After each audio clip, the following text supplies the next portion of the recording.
ये बिल्कुल हर गुजरते दिन के साथ अशिया खुर्दनोश की कीमतों में इजाफे का सिलसिला जारी है। ख़ास तौर पर बात की जाए चीनी की कीमत को भी पर लग गए हैं। गुज़िश्ता 2 हफ्तों के दौरान जो है चीनी की कीमत में 15 रुपये फ़ी किलो का इजाफा देखा गया है, जिसके बाद मार्केट में 130 रुपये किलो में फ़रोख्त होने वाली चीनी इस वक्त मुल्तान की मार्केट में 145 रुपये किलो में फ़रोख्त हो रही है।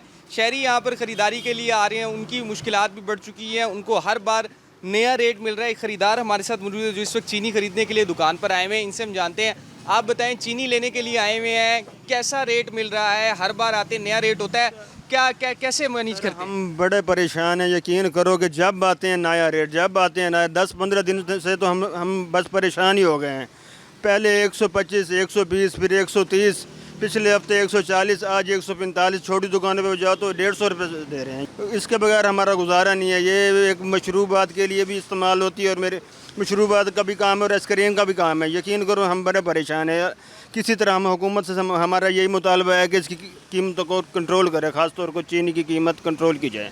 बिल्कुल, देखिए शहरियों को यही कहना है कि हुकूमत जो है चीनी की कीमतें कंट्रोल करने के हवाले से इक़दामात करे, जिसके बाइस जो शहरियों की ज़िंदगी है वो खासी मुश्किल होती हुई दिखाई दे रही है।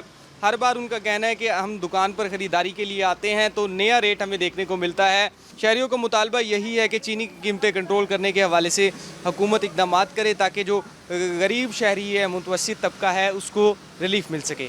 जी।